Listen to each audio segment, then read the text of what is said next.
Hello Moto GP enthusiasts. Welcome back to ZNGP Today. Marc Márquez used a Madrid promotional appearance to explain why his Ducati renewal has been delayed and to reflect on the approaching end of his career. The reigning champion said he asked Ducati to wait on finalizing a new deal until he could be sure of his physical condition, and described retirement as an instinctive decision rather than a fixed plan.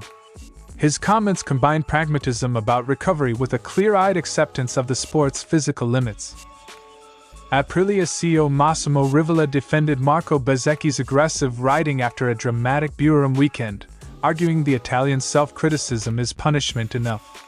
Rivola praised Bezzecchi's intelligence and resilience, stressed the value of supporting rather than policing a top talent, and outlined how Aprilia balances identical machinery with small rider-specific tweaks to extract peak performance from all four factory riders.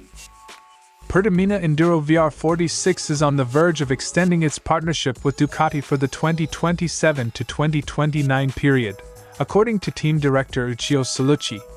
While Aprilia held preliminary conversations with the Tavaglia outfit, VR46 has largely decided to remain with Borgo Panigale as it prepares for the 850 cubic centimeters era.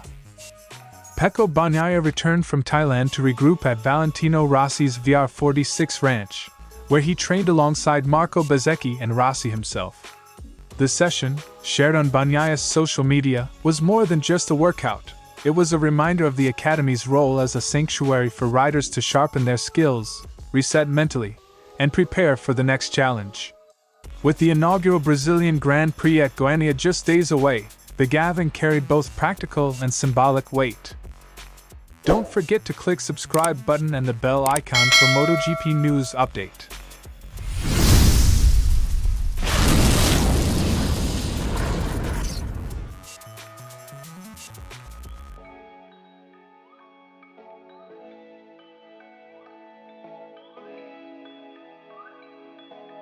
Márquez confirmed that talks with Ducati are constructive but that he requested a pause while he assesses his shoulder and race feeling.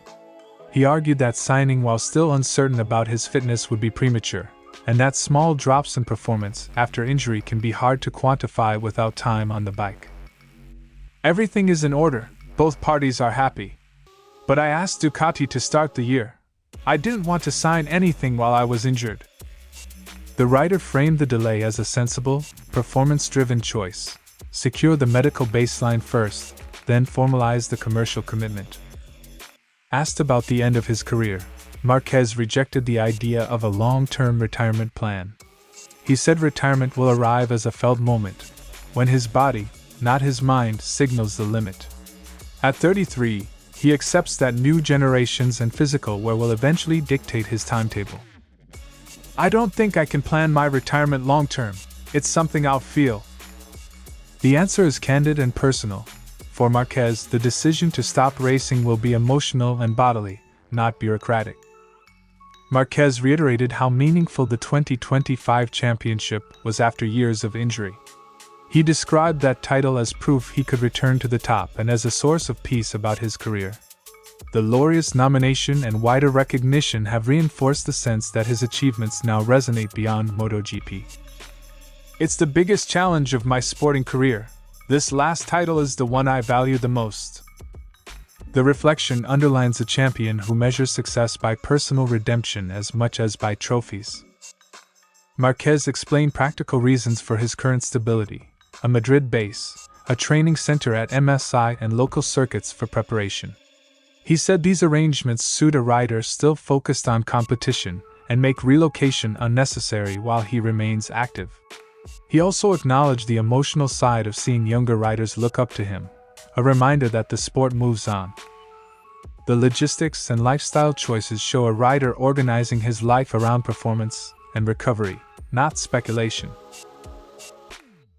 Marc Márquez's remarks were a blend of caution and calm confidence. He has asked Ducati for time to confirm his physical readiness before signing, and he accepts that retirement will be a felt decision rather than a scheduled event. For now, his priorities are clear: recover, race, and let results and body guide the next steps. The paddock can expect a measured, performance-led conclusion to contract talks and a champion who will decide his future on his own terms. Rivola acknowledged Bezzecchi's tendency to push hard, sometimes too hard, but said the team should not blunt that edge. He believes Bezzecchi understands his mistakes and is already hard on himself, so managerial intervention would be unnecessary and counterproductive. Marco is a very intelligent and very smart guy. He realized his mistake on his own. There's no reason for me to scold him further when he's already scolding himself enough. The message reframes crashes as part of a learning curve for a rider whose aggression also produces wins, and it signals a leadership style that favors trust and internal accountability over public reprimand. Rivola pointed to Bezzecchi's recovery from a sprint crash to win the Grand Prix as evidence of mental strength and race-craft. Rather than seeing the weekend as proof of recklessness, he framed it as an example of resilience, a rider who can absorb a mistake, learn quickly and convert pace into a controlled, race-long performance. The turnaround underlines Aprilia's confidence in Bezzecchi's ability to balance risk and reward when it matters most. Rivola confirmed all 4 Aprilia riders race with essentially the same material, with only minor, rider-requested differences. He described development as a process of testing small parts and moving forward when a rider is convinced, otherwise waiting. This approach aims to preserve parity while allowing personal preferences to fine-tune performance. There are 4 exactly identical bikes on the track. If there's something different, it's because the riders want something different. The policy emphasizes team unity and fairness, while recognizing that marginal adjustments can unlock individual potential. Rivola celebrated the collective achievement, 4 Aprilias in the top 5, and highlighted the emergence of Raul Fernandez, Jorge Martin and AI Ogura alongside Bezzechi. He suggested the depth of the roster reduces reliance on a single star and strengthens Aprilia's prospects against rivals like Ducati. The result signals a factory operating at scale, multiple riders delivering results, each contributing to a broader title challenge. Massimo Rivola's stance is clear: back your riders, trust their judgment, and correct through support rather than suppression. Bezzecchi's mix of aggression and self-critique fits Aprilia's philosophy: harness the edge, accept the occasional cost, and convert pace into consistent results. With 4 competitive riders and a measured development approach, Aprilia aims to turn flashes of brilliance into sustained championship contention. Salucci told Motorsport.com that the renewal is in its final stages, with only a few details left to settle and an announcement expected within a month. The deal under discussion would cover 3 seasons, 2027, 2028 and 2029, keeping VR46 aligned with Ducati through the early years of the new regulations. We're very close to signing. There are only a few small details left to work out. I think there could be an announcement next month. The near-term conclusion of talks reduces uncertainty around one of the paddock's most watched customer-team relationships. Aprilia opened exploratory talks with VR46, but Salucci stressed those conversations were cordial and never translated into serious consideration of a switch. He framed the exchanges as professional courtesy. "We're gentlemen," and emphasized long-standing personal ties with Aprilia's management. "We spoke a bit with Aprilia because they wanted to talk to us, and we're gentlemen. But I've never thought about changing and leaving Ducati." The comments underline that while other manufacturers are courting satellite teams ahead of 2027, VR46's preference remains continuity with Ducati. Salucci described Ducati as the best bike in the world, pointing to the competitive advantage the Desmocetisai has offered VR46 since the team entered Moto GP in 2022. The factory relationship strengthened in 2025 when VR46 gained factory-supported status and access to GP25 machinery for Fabio Di Gianantonio. Competitive performance and existing technical integration are central to VR46's decision to extend the partnership rather than pursue a manufacturer change. The wider commercial negotiations between teams and MotoGP Sports Entertainment, formerly Dorna, remain unresolved, which has delayed formal announcements of rider lineups and manufacturer deals across the grid. Salucci's timeline for a VR46 announcement sits alongside these broader talks, but the team appears confident it can finalize terms independently of the sport-wide commercial settlement. The interplay between manufacturer choices and the pending commercial framework will shape how and when other teams reveal their 2027 plans. VR46 looks set to continue its Ducati partnership into the 850 cubic centimeters era, favoring stability and proven performance over a manufacturer switch. Aprilia's interest was treated respectfully, but Salucci's remarks make clear the team's priority is continuity with Borgo Panigale. Expect a formal confirmation soon, which will remove one major variable as the paddock prepares for the technical and commercial upheaval of 2027.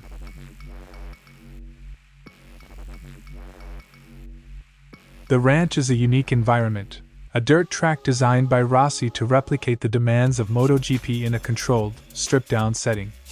Riders work on throttle control, balance, and adaptability, skills that translate directly to race weekends.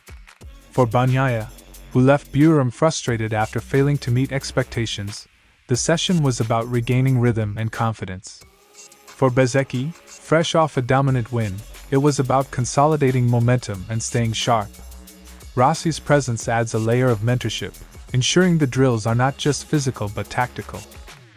These sessions are deliberately low profile, away from the cameras and pressure of the paddock. They allow riders to experiment, recalibrate, and reconnect with the fundamentals of riding. The sight of Bagnaia and Bezzechi training together inevitably stoked speculation about their future. Bezzechi is already confirmed at Aprilia for 2027, while Bagnaia's next move remains undecided. Rumors suggest he could leave Ducati to join Bezzechi at Aprilia, forming a formidable Italian pairing. The ranch footage doesn't confirm anything, but in Moto GP, even casual training sessions can fuel narratives about future line UPS. Social media posts often act as breadcrumbs for fans and journalists, sparking debates about contracts and allegiances long before official announcements are made. The VR46 Academy is more than a training collective, it's a culture. Riders share routines, push each other in drills, and learn from Rossi's decades of experience. Bagnaia and Bezzechi's chemistry reflects this ethos. They are friends off the track, rivals on it, and each benefits from the other's presence in training. Rossi's guidance ensures that sessions balance camaraderie with competitiveness, instilling resilience and tactical awareness. This dynamic, friendship off track, rivalry on track, is a hallmark of modern MotoGP. It creates a healthy tension that drives performance without eroding mutual respect. The Bagnaia circuit presents a unique challenge. Riders admit their only prior knowledge of the track comes from the official MotoGP video game, making adaptability crucial. Training at the ranch helps maintain physical sharpness and mental readiness for the unknown. Bagnaia, Bezzechi, and Rossi's session was about arriving in Brazil fit, focused, and prepared to learn quickly once the lights go out. Bagnaia's training with Bezzechi and Rossi at the VR46 ranch was both routine and symbolic. It reinforced the Academy's role as a crucible for preparation, resilience, and camaraderie, while keeping alive whispers of a possible future pairing at Aprilia. For now, though, the Focu officials is firmly on Brazil, a new track, a new challenge, and another chance for Bagnaia to reset his season alongside a teammate who is already riding high. Thanks for watching ZNGP Today, and this is your MotoGP news update. And see you next time!